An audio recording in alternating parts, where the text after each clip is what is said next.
probably have been in this room and this business and this beat, so to speak, even longer than I am.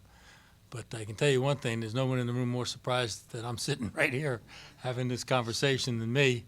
I'm glad that I was able to find my way to campus, not just yesterday, but came in last week actually, and getting started and getting my feet back on the ground and looking forward to the start of the competitive campaign. Mr. Robertson. It's good to see you, sir. What are your duties in Ireland, and when you get back, what are your priorities? I have no duties in Ireland, and I'm not going to Ireland. My father would be very disappointed. He was a proud Irishman that his son did not take advantage of the opportunity to go to Ireland and, as he would say, kiss the Blarney Stone. But some logistical issues weren't able to be accommodated in such a short period of time. So I'll be staying here, which is in some ways a good thing because it's going to give me some time to catch up on some issues and priority information to set the stage for not only next week but the coming months. My primary task, as I see it, is to continue to provide leadership to the programs and to the Athletic Association, and equally important is to set a platform of understanding and priorities and issues of consideration for the new athletic director when that person arrives. More questions? Is there also a sense of, see reports about, that there was some bit of disarray before Mike left within the department. Do you feel like a need to sort of also kind of unify things a bit, if that is actually an issue that you see for the program? I'm not sure that those weren't a little overplayed and a little exaggerated in some regard. We live in a world of chaos, and in college sports and sports in general, there's so many moving parts and so many changing priorities that sometimes people can lose touch with all the demands that the athletic director and or key staff face. So one of the advantages that I have is that I know most of the staff from previous assignments, and those who have joined the team in recent months I've gotten to know quickly as well. So there's a sense of understanding, not only in terms of style and approach, but I think we all have a mission that we clearly understand, and we all wish Mike well on his new challenges at Purdue, and we've got a job to do here, and we've already begun to set on the path to getting that accomplished. We've got 375 student athletes thereabouts that are here to be educated. They don't really care if it's an interim athletic director or whoever that person is. They just want to get a good education, have a great athletic experience, and that's part of our charge most immediately. As Paul said, the two of you go back a ways. Josh Pastner is a new guy on the block. Have you had a chance to meet with him and talk to him about what his vision is for the program? Yes. I had I don't know, empathy is the right word for Josh's situation. As you can recall, in April, Brian Gregory arrived, and in October, Dan left, and I filled that void at that time. And Josh arrived last April, and here it is August, and the same set of circumstances face him. As a result, I understood the kinds of natural anxieties that he might have. So I was in Florida at the time visiting family. We cut that short and returned back quickly, and I met with Josh, whatever that's the date the Sunday was, and we had a great conversation, get to know you kind of thing here on campus very quickly. And so I look forward to working with him this year and getting his Georgia Tech relationship off on the right foot and helping him and the new athletic director when that person arrives on board and in sync with his goals and aspirations for our program. Is there anything tangible that the fans are going to see or we're going to see that you're going to be able to get done to help the football team or the basketball team before the new athletic director arrives? You know, there's a lot of people that have assignments that assist those programs. I'm just one of them. I don't think you can ascribe credit to any one person for any things that occur.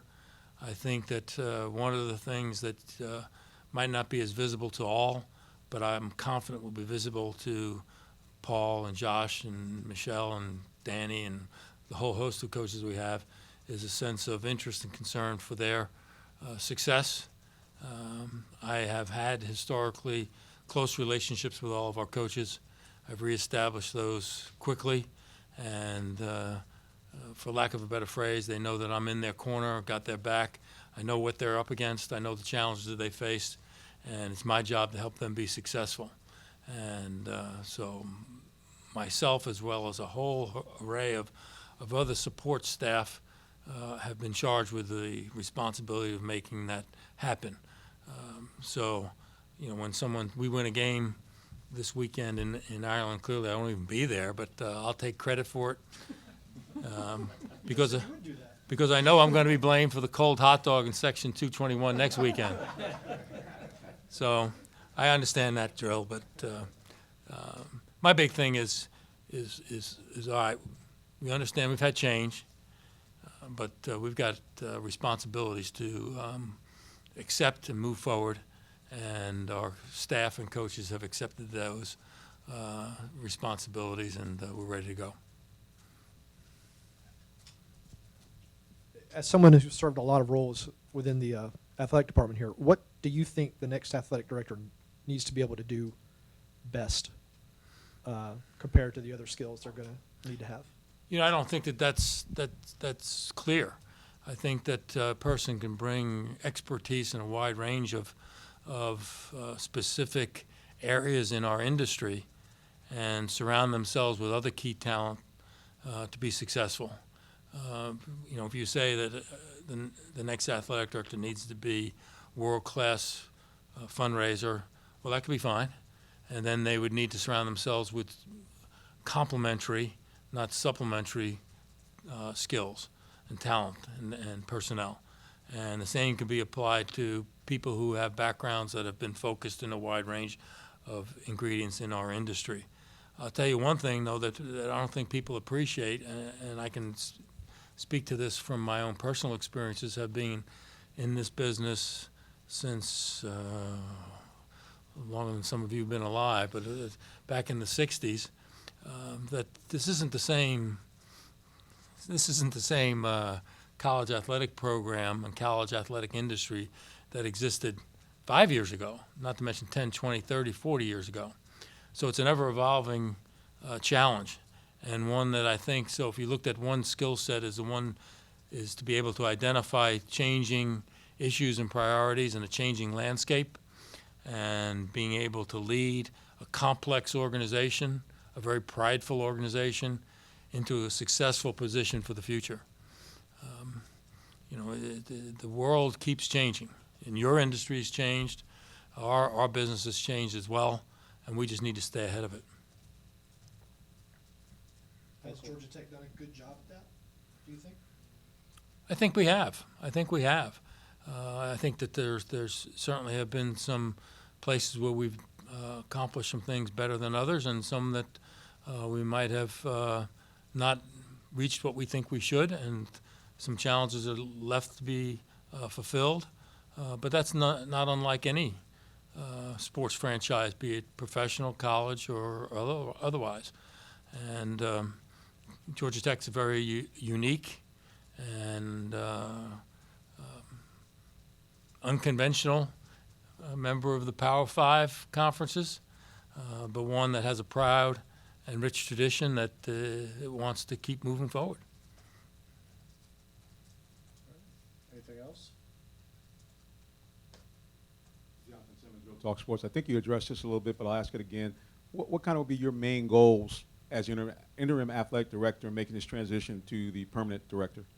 I think that the most general response to that question is to set a platform that identifies the opportunities, the challenges, and some of the things that lie on the horizon for this institution at this time, so that the new athletic director can arrive with a good fundamental understanding of tech and a good fundamental understanding of the issues that tech faces and that our industry faces in the near future, and assist that person off to a successful start. Specifically, as you know, under Mike's leadership, the Athletic Association just began a strategic planning process, which is an ongoing living process, and specifically that's something that I will ensure continues to move forward, so that once again we can identify our strengths, identify our opportunities, and try to meet the challenges that are ahead. Do you have any idea how long you expect this process, to be in the job, and will you have how much say will you have in who the guy that steps into this job is? The last question is zero, but this is a dynamic process, and I said I've been in this role twice before at Georgia Tech, and I think everyone enters a search for new leadership with great expectations and optimism for a prompt resolution, and that never happens. So whether it's 6 weeks, 3 months, 4 months, what have you, I don't think we can put a timetable on it. I've talked with some of the people involved in the search and just assured them that they should be as deliberate and patient as they can be in being responsive to finding the best leadership possible, regardless of whether that person's available tomorrow or not available till whatever time. So if I've got to extend my appointment and assignment into the early 17, we'll find a way to make that work. At the last time, if you recall, it was the appointment was made in January, but Mike couldn't arrive until April. And so if that's the similar circumstance we have this time, I think President Peterson is confident that we'll keep the ship moving down the path in the right direction. Paul, is it more important now for an athletic director than, say, 5 years ago, 10 years ago, be very adept as a consensus builder? You mentioned the importance of complementary staff pieces before. Is it more important now that an athletic director be, open-minded as opposed to arriving with a specific vision already cast without letting those complementary pieces and the counsel of others actually help shape decisions for a department? Matt, there is no template that's cast in stone, and there is no single formula for success. And I think at an institution as unique as Georgia Tech, one needs to understand its uniqueness and build that template for Georgia Tech, embracing some of the uniqueness that we have here. And so I think that if anyone, and I can't imagine this to be the case, but anyone came in with all of the answers, they'd be gravely mistaken. Because the first thing you learn in our business, and specifically here, is that we haven't even identified all of the questions yet, and that some of the questions have yet to be formulated. So I think in specific response to your question, it's imperative that you have flexibility of understanding and building talented leadership around you as you try to build the success at Georgia Tech. The formulas are different than they were back in the day, and I could say that's probably even back in the day is even when I was here when Paul first arrived. I mean, this is not the same job that Paul walked into several years ago, and certainly not the same basketball job that was here when I came in 2001. The league has changed, the landscape's changed, the kinds of competitive expectations continue to rise. And so having that flexibility and being able to adapt to those emerging challenges, I think, is critical for anyone.